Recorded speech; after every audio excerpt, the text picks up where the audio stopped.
नमस्कार, मैं हूं अनुराधा प्रसाद। दुनिया के अधिकांश हिस्सों में एक अजीब सी बेचैनी और खौफ का माहौल है, खास तौर से पश्चिम एशिया में। ईरान और इजरायल के बीच जारी अघोषित युद्ध ने दुनिया को नई टेंशन दे दी है। 85 साल के ईरान के सर्वोच्च नेता आयतुल्ला अली खामनेई ऐलान कर रहे हैं कि जरूरत पड़ी तो इजरायल पर फिर से हमला किया जाएगा। पिछले मंगलवार को ईरान ने इजरायल पर करीब 25 मिनट में 181 मिसाइलें दागी थी। इजरायल के प्रधानमंत्री बेंजामिन नेतन्याहू ने भी ईरान को तबाह करने की कसम खाई है। दक्षिणी लेबनान के कई हिस्से मिसाइल और रॉकेट की मार से खंडहर में बदल चुके हैं। इजरायल और हमास के बीच पहले से जंग जारी है। उधर यूक्रेन और रूस के बीच जंग के 954 दिन हो चुके हैं। जिस जंग के हफ्ते भर में खत्म होने की भविष्यवाणी की जा रही थी, वो आखिर क्यों खत्म होने का नाम नहीं ले रहा। 2024 ग्लोबल पीस इंडेक्स के मुताबिक फिलहाल दुनिया में 56 जगहों पर लड़ाई चल रही है, जिसमें से 92 देश युद्ध की आग में झुलस रहे हैं। अब सवाल उठता है कि आखिर दुनिया के अलग अलग हिस्सों में युद्ध की आग को कौन भड़का रहा है, कौन युद्ध की आग में घी डालने का काम कर रहा है और क्यों। दुनिया में तनाव और युद्ध के बीच कौन कौन अपना फायदा देख रहा है। आज मैं आपको बताने की कोशिश करूंगी कि ईरान और इजरायल के बीच अनडिक्लेयर्ड वॉर अगर डिक्लेयर्ड वॉर में बदल गया तो क्या होगा। अगर इजरायल ने ईरान के तेल कुओं और मिसाइल अड्डों पर मिसाइल दागा तो क्या होगा। ये युद्ध लंबा खिंचा तो दुनिया पर किस तरह का असर पड़ेगा। लेबनान में इजरायल के निशाने पर सिर्फ हिजबुल्ला है या उसकी समुद्री सीमा में मौजूद गैस का भंडार भी। आखिर इजरायल को गोला बारूद कौन दे रहा है, जिससे वो एक साथ हमास और हिजबुल्ला दोनों से लड़ रहा है। दुनिया में लड़ाई लगाकर कौन अपनी अर्थव्यवस्था को मजबूत करने में लगा है। आज ऐसे ही सवालों के जवाब तलाशने की कोशिश करेंगे अपने खास कार्यक्रम युद्ध के आगे विनाश और पीछे बिजनेस में।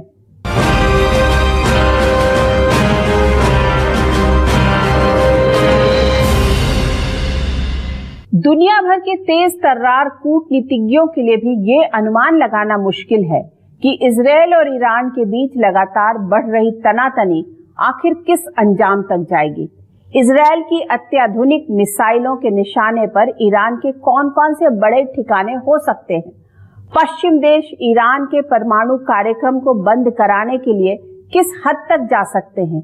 ऐसे सवालों के जवाब तो अभी भविष्य के गर्भ में है, पर एक बात साफ है कि मुस्लिम वर्ल्ड में ईरान एक बहुत ताकतवर देश है, जो आज की तारीख में शिया और सुन्नी दोनों को इस्लाम के नाम पर पश्चिम देशों के खिलाफ एकजुट करने की कोशिश कर रहा है। ऐसे में आने वाले दिनों में सभ्यताओं के बीच नहीं बल्कि धर्मों के बीच टकराव दिख सकता है। पिछले मंगलवार को आधे घंटे के भीतर ईरान ने इजरायल पर 181 बैलिस्टिक मिसाइलें दागी थी, जिनमें से ज्यादातर मिसाइलों को हवा में ही मार गिराने का दावा किया गया। द जेरूसलम पोस्ट के मुताबिक ईरान की ओर से जिस तरह की घातक बैलिस्टिक मिसाइलें दागी गई, उस तरह के एक बैलिस्टिक मिसाइल के निर्माण में करीब $1 मिलियन खर्च होने का अनुमान है। मतलब एक मिसाइल की लागत बैठती है करीब 8 करोड़ 30 लाख रुपए। इस हिसाब से 181 मिसाइलों पर 1500 करोड़ रुपए से भी अधिक खर्च हुआ होगा। इन बैलिस्टिक मिसाइलों को हवा में ही मार गिराने की टेक्नोलॉजी इससे दुगना खर्चीली होगी। द जेरूसलम पोस्ट के मुताबिक ईरान के इन बैलिस्टिक मिसाइलों के खतरे को भांपने और हवा में ही नष्ट करने के लिए इजरायल को अपने सिक्योरिटी सिस्टम पर तकरीबन $450 मिलियन से भी अधिक खर्च करना हुआ होगा। आधे घंटे से भी कम समय में ईरान और इजरायल ने 5200 करोड़ रुपए से अधिक के हथियार इस्तेमाल कर डाले। अब ये समझना जरूरी है कि आखिर ईरान और इजरायल चाहते क्या हैं। अगर इन दोनों के बीच जंग जारी रहती है तो दुनिया पर किस तरह का साइड इफेक्ट पड़ने वाला है।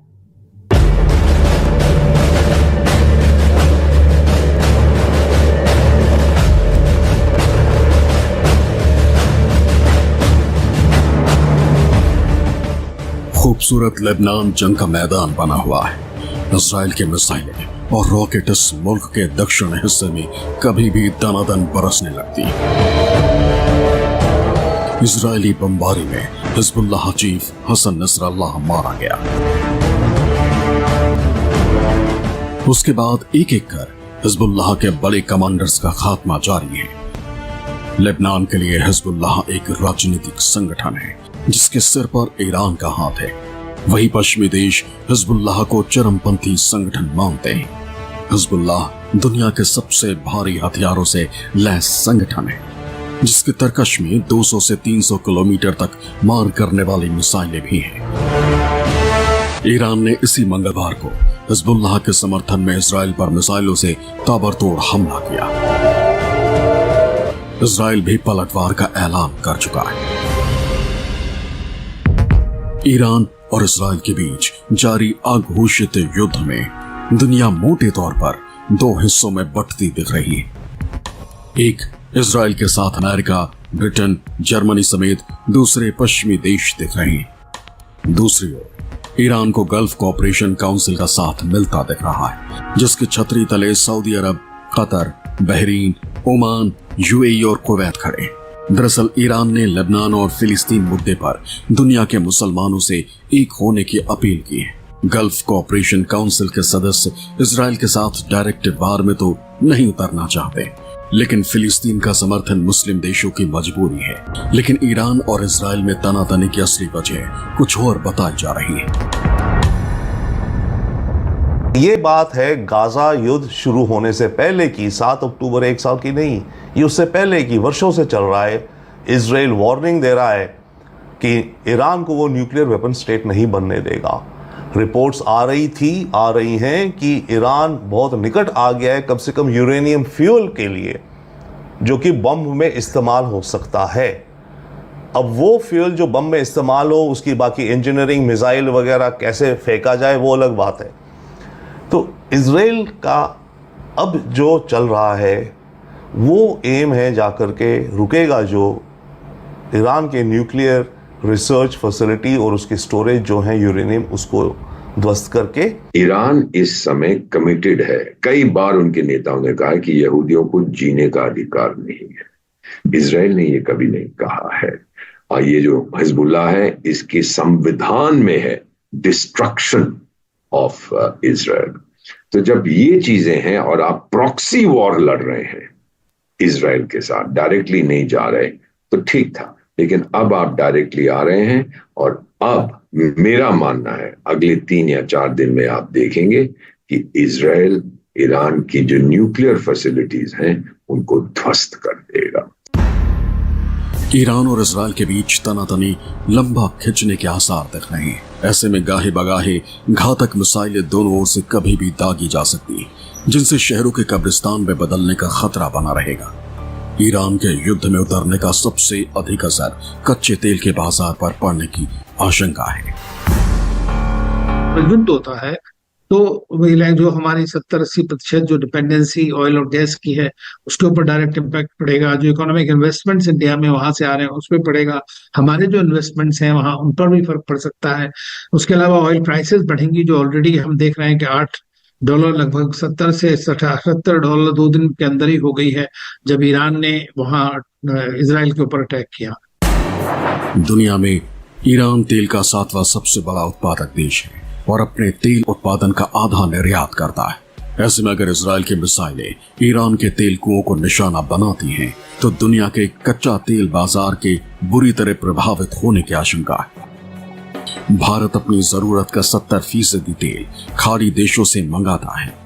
इतना ही नहीं, खाड़ी देशों में करीब 90 लाख भारतीय रहते हैं। ऐसे में ईरान और इजराइल के बीच तनाव ने खाड़ी देशों में रहने वाले भारतीयों की सांसें फुला रखी है। भारत का तो पश्चिम एशिया में बहुत ज्यादा हमारे वहां पर वो रहते हैं, भारतीय लोग रहते हैं, काम करते हैं, हर स्तर पर काम करते हैं। तो उनको भी बड़े समय जो है ईरान हुआ या इजराइल हुआ या और भी जो देश हैं उनमें सब में उनमें काफी चिंता का विषय बना हुआ है। और भारत ने कोशिश करी है कि किसी तरीके से वो पूरी सावधानी बरतें, जो भी सरकार वहाँ की कहती है उसको ध्यान में रखकर काम करा जाए। ईरान इजराइल की दुश्मनी पूरी दुनिया के लिए बड़ी चुनौती बनने वाली है। अगर इस युद्ध में अमेरिका भी कूद गया या इजराइल के पीछे चट्टान की तरह खड़ा हो गया तो युद्ध का लंबा खिंचना तय है, जिसमें ईरान मुस्लिम वर्ल्ड के दूसरे देशों को अपने साथ इस्लाम के नाम पर जोड़ने में कोई कसर नहीं छोड़ेगा। अप्रैल में भी ईरान ने इजराइल पर 110 बैलिस्टिक और 30 क्रूज मिसाइलें दागी थी। करीब साल भर पहले 7 अक्टूबर को हमास ने इजराइल पर हमला कर पूरी दुनिया को चौंका दिया था। इजराइल के सुरक्षा तंत्र पर सवाल खड़े हुए थे, लेकिन उसके बाद से गाजा पट्टी और दक्षिणी लेबनान में इजराइल का हमला लगातार जारी है। पिछले साल भर से इजराइल और हमास लड़ रहे हैं। हमास चीफ इस्माइल हानिया के मारे जाने के बाद भी इजराइल का इंतकाम जारी है। हिजबुल्लाह चीफ हसन नसरल्लाह के मारे जाने के बाद इजराइल का हमला दिनों दिन तेज होता जा रहा है। सवाल ये भी उठ रहा है कि लेबनान में हिजबुल्लाह, फिलिस्तीन में हमास और यमन में हूती लड़ाकों को हथियार और ट्रेनिंग कहां से मिलती है। इजराइल की आबादी 1 करोड़ से कम है, पर वो कई मोर्चों पर इतनी बड़ी जंग कैसे लड़ रहा है? उसे आधुनिक हथियार, फाइटर जेट और मिसाइलें कौन दे रहा है? इजराइल को हथियारों की सबसे बड़ी सप्लाई अमेरिका से मिल रही है। उसके बाद दूसरे नंबर पर जर्मनी और तीसरे नंबर पर इटली है। उधर रूस और यूक्रेन के बीच जंग के 954 दिन हो चुके हैं। यूक्रेन भी रूस के सामने इसलिए मजबूती से डटा हुआ है क्योंकि उसे अमेरिका और दूसरे पश्चिम देशों में हथियारों का भरपूर सप्लाई मिल रही है। फरवरी 2022 में यूक्रेन पर रूस के हमले के बाद से अमेरिका यूक्रेन को $175 बिलियन की मदद दे चुका है, जिसमें $106 बिलियन सीधे यूक्रेन सरकार को गया। आपको जानकर हैरानी होगी कि अमेरिकी मदद में से $69.8 बिलियन हथियार और दूसरे सैन्य साजो सामान के तौर पर दिया गया। ऐसे में हिसाब लगाइए कि दुनिया में विनाश की स्क्रिप्ट तैयार कर बिजनेस को आगे बढ़ाने का खेल किस तरह से चल रहा है।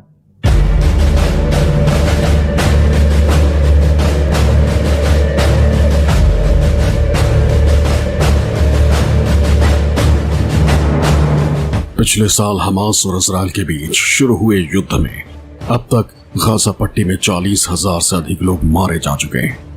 ईरान समर्थित हमास, हिजबुल्लाह और हूती लड़ाकों को हथियार मिलने के कई स्रोत हैं। इनके पास अमेरिका में बने अत्याधुनिक हथियारों के मौजूदगी की भी खबरें आती रहती हैं। कहा जाता है कि टर्की और अमेरिका की तरफ से भी सुन्नी जितने भी वो ताकतें हैं उनको मदद मिलती रही है, डायरेक्टली या इनडायरेक्टली। देखिए, हमास, हिजबुल्लाह, हूती, इनको हथियार जहां से आते हैं मल्टीपल सोर्सेज हैं। एक तो सोर्स है डेफिनेटली इरानियन टेक्नोलॉजी। ईरान देता है, वेपन्स भी देता है, टेक्नोलॉजी भी देता है। उसके अलावा नॉर्थ कोरिया के कुछ वेपन्स स्मगल होके आ जाते हैं। इसके अलावा एक बहुत बड़ा सोर्स है अफगानिस्तान, जहां पर अमेरिका अपने वेपन्स छोड़ गई तालिबान को। वहां से स्मगलिंग, खरीद, ब्लैक मार्केट वेपन्स आते हैं। उसके अलावा यूक्रेन में जो वेपन्स आ रहे हैं उनमें से भी कुछ कई बार ब्लैक मार्केट पे आ जा रहे हैं, जो कि अमेरिकन वेपन्स हैं। अफगानिस्तान से भी अमेरिकन वेपन्स हैं। मतलब हथियार चाहे सीधे सरकारों द्वारा पकड़ाए जाएं या फिर तस्करी के जरिए पहुंचाए जाएं, सीधा फायदा तो हथियार बनाने वाली कंपनियों को ही होता है। इसी तरह आकार और आबादी में छोटे इजराइल ने भी अपनी फायर पावर से दुनिया को हैरान कर दिया। सिप्री यानी Stockholm International Peace Research Institute की रिपोर्ट के मुताबिक 2019 से 2023 के बीच इजराइल के कुल हथियार आयात में अमेरिका की 69% हिस्सेदारी थी। 10 साल के बाद हुए एक समझौते के तहत अमेरिका से इजराइल को सालाना 3.8 बिलियन अमेरिकी डॉलर के बराबर सैन्य सहायता दी जाती है। पिछले साल हमास के हमले के बाद अमेरिका ने इजराइल को हजारों गाइडेड बम और मिसाइलों की सप्लाई की थी। दूसरे नंबर पर इजराइल को हथियारों की सप्लाई जर्मनी से मिलती है। पिछले साल जर्मनी ने इजराइल को $361 मिलियन के हथियार दिए, तो साल 2022 में इजराइल ने 3 एडवांस सबमरीन की खरीदारी के लिए जर्मनी से $3.3 बिलियन की डील सील की। इटली और ब्रिटेन से भी इजराइल को भारी तादाद में सैन्य साजो सामान मिले। 1980 के दशक से ही इजराइल में अमेरिका का हथियार डिपो है। यूक्रेन पर रूसी हमले के बाद से अमेरिका ने यूक्रेन को रिजर्व भंडार से 155 mm तोप के करीब 3 लाख गोलों की सप्लाई की थी। अब ये समझना भी जरूरी है कि यूक्रेन जैसे मुल्क रूस जैसी महाशक्ति के सामने 950 से अधिक दिनों से खड़ा कैसे है। कील institute for the world economy के आंकड़ों के मुताबिक 30 जून 2024 तक यूक्रेन को अमेरिका से $55.5 बिलियन, जर्मनी से $11 बिलियन, यूके से $9.6 बिलियन, डेनमार्क से $6.9 बिलियन, नीदरलैंड से $4.7 बिलियन, स्वीडन से $4.2 बिलियन, फ्रांस से $3.3 बिलियन, पोलैंड से $3.2 बिलियन, फिनलैंड से $2.4 बिलियन, कनाडा से $2.2 बिलियन के हथियार और सैन्य साजो सामान की मदद मिली है। ये जो 2 कॉन्फ्लिक्ट हैं सर, इजराइल और ईरान का और दूसरी तरफ से यूक्रेन और रूस का, ये अमेरिका के हित में नहीं है कि ये खत्म हो जाए। तब जब तक ये चलेगा अमेरिका की इकोनॉमी को उसकी आर्म्स इंडस्ट्री ड्राइव करेगी। अगर वो खत्म हो गया जंग तो फिर कहीं और इनको ढूंढना पड़ेगा कहां पे जंग शुरू करते हैं। म्यांमार में कर सकते हैं या इधर बांग्लादेश में कर सकते हैं, कहां पे जंग शुरू करें ताकि हमारे हथियार बिकते रहें। दुनिया के अलग अलग क्षेत्रों में तनाव और युद्ध की वजह से हथियार बनाने वाली कंपनियों का कारोबार तेजी से बढ़ रहा है।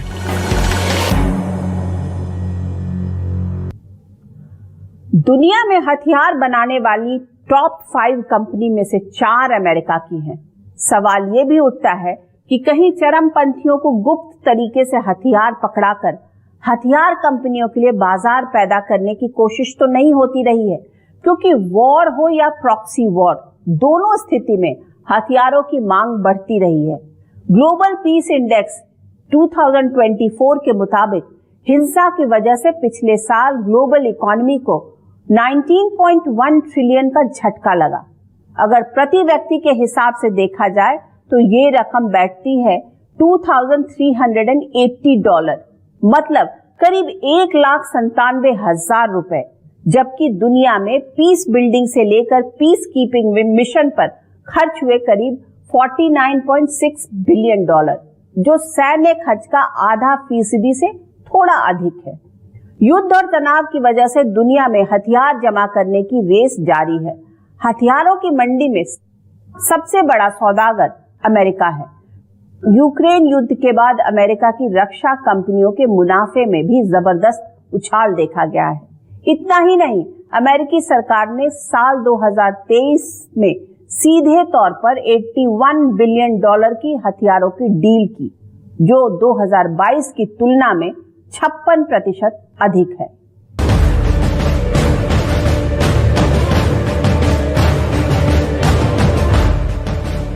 यूक्रेन रूस युद्ध के बाद पूरी दुनिया में हथियारों की खरीद बिक्री और मांग एकाएक बढ़ गई। साल 2023 में दुनिया में हथियारों का कारोबार $2,443 बिलियन तक पहुंच गया, जो पिछले साल यानी 2022 से 6.8% अधिक है। अमेरिका ने रिकॉर्ड $238 बिलियन के हथियार बेचे, जिसमें $81 बिलियन की डील अमेरिकी सरकार ने की, जो 2022 की तुलना में 56% अधिक रहा।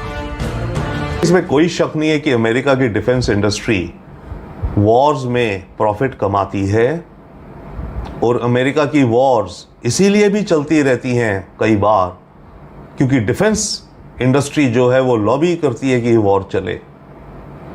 अब यूक्रेन वॉर जो है इसमें यस डिफेंस इंडस्ट्री कमा रही है।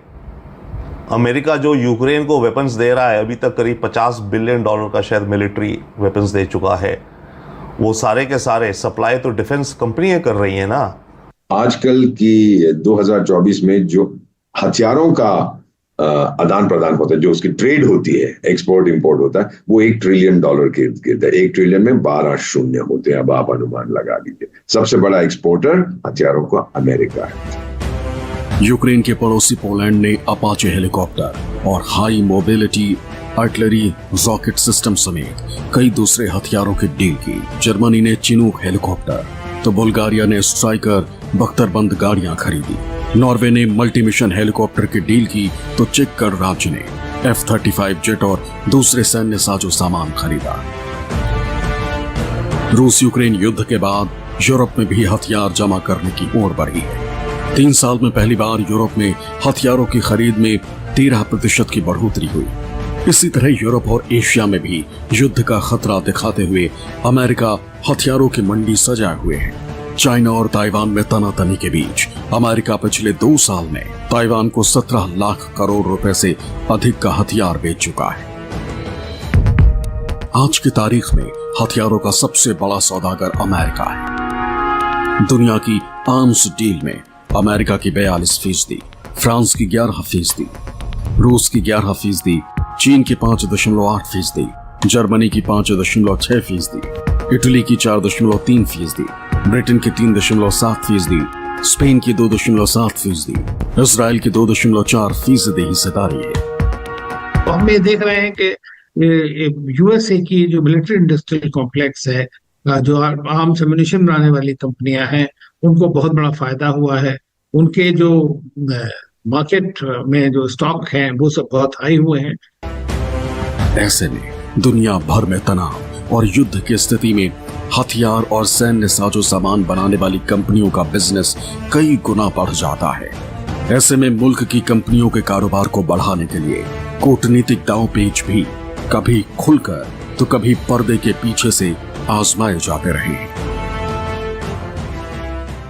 अमेरिका हमेशा से दूसरों के झगड़े में अपना मतलब साधता रहा है, कभी लोकतंत्र के नाम पर तो कभी आतंकवाद से लड़ने के नाम पर, कभी साम्यवादी ताकतों को रोकने के नाम पर तो कभी मानवाधिकार के नाम पर, कभी सुरक्षा देने के नाम पर अमेरिकी हथियारों की मंडी सजती रही है।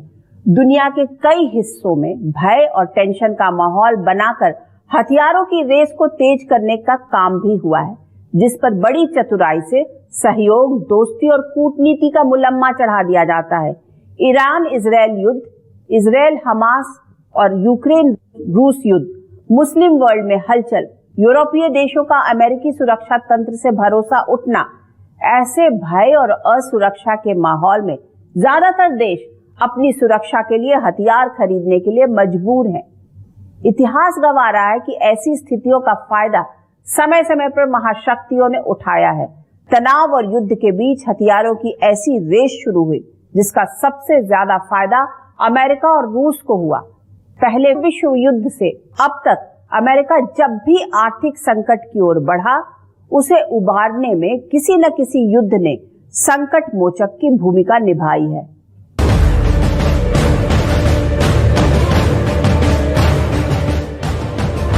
प्रथम विश्व युद्ध ने पूरी दुनिया को तबाही की कगार पर पहुंचा दिया। उसने जंग में शामिल मुल्कों को हथियार से लेकर राशन सप्लाई में अहम भूमिका निभाई। अमेरिका दुनिया का इकलौता ऐसा देश था जिसने विश्व युद्ध में भी मुनाफा कमाया। अमेरिका की सबसे बड़ी कंपनी का मुनाफा 10 गुना तक रहा है। बाद में यूरोप में फैक्ट्रियों के शटर गिरे और अमेरिकी जमीन पर बड़ी बड़ी फैक्ट्रियां खड़ी होने लगी। अमेरिका की आर्थिक ताकत में गजब बढ़ोतरी हुई। ऐसे में अमेरिका की समझ में युद्ध का फायदा संभवतः पहली बार आया। दूसरे विश्व युद्ध की आहट को भांपते हुए अमेरिका ने हथियारों की बड़ी मंडी भी सजा दी। हथियार बेचकर अमेरिका ने मोटी कमाई की और एक तरह से दुनिया का चौधरी बन गया। उस दौर में दुनिया में 2 विचारधाराएं तेजी से फैल रही थी। पहली लोकतांत्रिक पूंजीवाद, जिसकी अगुवाई अमेरिका कर रहा था। दूसरी साम्यवाद, जिसकी अगुवाई सोवियत संघ कर रहा था। तेजी से बदलते विश्व व्यवस्था में अपना प्रभाव बढ़ाने के लिए विचारधारा का लबादा ओढ़े अमेरिका और सोवियत रूस दांव पेच चल रहे थे, जो आगे चलकर कोल्ड वॉर में तब्दील हो गया। महाशक्तियों के वर्चस्व की इस लड़ाई में पिस रहे थे छोटे छोटे देश। दुनिया में तेल की बढ़ती मांग को देखते हुए अमेरिका ने अरब वर्ल्ड में तेल के कुओं पर अप्रत्यक्ष रूप से कब्जे का प्लान बनाया। ऐसे में अरब देशों की सुरक्षा की गारंटी और डॉलर में तेल कारोबार करने के लिए तैयार कर लिया। इससे अमेरिका बहुत ही तेजी से आर्थिक तरक्की की सबसे ऊंची सीढ़ी पर पहुंच गया। अरब वर्ल्ड में अमेरिका ने कठपुतली तानाशाहों को खड़ा किया और जो भी मर्जी के खिलाफ जाने की हिमाकत करता उसे जड़ से उखाड़ फेंकता। अमेरिका ने अपने वर्चस्व में बढ़ोतरी के लिए सैन्य समझौते किए और दुनिया भर में मिलिट्री बेस बनाए। आज की तारीख में दुनिया में अमेरिका के 800 से ज्यादा मिलिट्री बेस हैं। कभी अमेरिका ने अफगानिस्तान में रूस की सेना को रोकने के लिए अलकायदा को हथियार और डॉलर थमाए, तालिबान को खड़ा किया। उसी अलकायदा ने अमेरिका के वर्ल्ड सेंटर पर हमला किया, जिसके बाद अमेरिका ने आतंकवाद के खिलाफ जंग के नाम पर हथियारों की मंडी सजाई। इराक के युद्ध के दौरान अरब वर्ल्ड में असुरक्षा का एक अजीब सा माहौल बना, जिसमें छोटे बड़े मुल्कों ने अपनी सहूलियत के हिसाब से पाला चुना और महाशक्तियों से हथियारों की डील की। इसमें भी अमेरिका की हथियार बनाने वाली कंपनियों की 5 उंगलियां घी में रही। अमेरिकी कूटनीति की कीमत अरब वर्ल्ड समेत दुनिया के कई छोटे बड़े देश चुका रहे। बहुत हद तक महाशक्तियों ने एक ऐसा माहौल बना दिया है जिसमें छोटे छोटे देश अपना पेट काटकर हथियार खरीदने के लिए मजबूर हैं। तो हथियार बेचकर अमेरिका जैसी महाशक्तियां अपनी ताकत बढ़ाने में लगी हैं। अगर ईरान और इजरायल के बीच अघोषित युद्ध लंबा खिंचता है या फुल स्केल वॉर में बदल जाता है तो इसका असर दुनिया के बड़े हिस्से पर पड़ना तय है। शेयर बाजार और तेल बाजार पर असर अभी से दिखना शुरू हो गया है। ईरान का भूगोल कुछ ऐसा है कि महाशक्तियों के लिए तेहरान तक पहुंचना आग का दरिया पार करने जैसा है। ऐसे में जंग लंबी खिंचनी तय है। दूसरी ओर ईरान को हिजबुल्ला, हमास और हूती जैसे हथियारबंद गुटों को आगे करने में भी महारत हासिल है। ऐसे में अगर प्रॉक्सी वॉर का खेल चला तो हथियारों की रेस बढ़नी तय है। अलकायदा और आईसिस को पीछे से मदद का अंजाम दुनिया देख चुकी है। मुस्लिम वर्ल्ड में भी रिश्ते नए सिरे से परिभाषित होंगे, क्योंकि ईरान इस्लाम के नाम पर शिया और सुन्नी सभी को पश्चिमी देशों के खिलाफ एकजुट करने की कोशिश कर रहा है। राष्ट्रवाद और धर्म के नाम पर दुनिया में टकराव के चांस बढ़ गए हैं। अमेरिका भी अपना मतलब साधने के लिए आतंकियों और कट्टरपंथियों को हथियार पकड़ाता रहा है। तनाव और युद्ध के खतरे के बीच पश्चिमी देशों को एशिया और यूरोप में हथियारों का नया बाजार और खरीदार मिलेंगे, जिसका फायदा दुनिया की हथियार बनाने वाली दिग्गज कंपनियों को मिलना तय है। दूसरे विश्व युद्ध के बाद दुनिया में शांति के लिए बना संयुक्त राष्ट्र हाल के वर्षों में युद्ध रोकने में नाकाम रहा है। दुख की बात यह है कि संयुक्त राष्ट्र के ढांचे में बदलाव के लिए महाशक्तियां तैयार नहीं हैं। ऐसे में दुनिया को युद्ध से बचाने के लिए एक ईमानदार इरादा और बुलंद सोच की जरूरत है। आज की इस एपिसोड में बस इतना ही। आपसे फिर मुलाकात होगी किसी ऐसे मुद्दे के साथ जिसे जानना और समझना हम सब के लिए बहुत जरूरी होगा। तब तक के लिए मुझे दीजिए इजाजत। निष्पक्ष खबर, सटीक विश्लेषण और अपने हक से जुड़े मुद्दों के लिए आप देखते रहिए न्यूज़ 24। नमस्कार।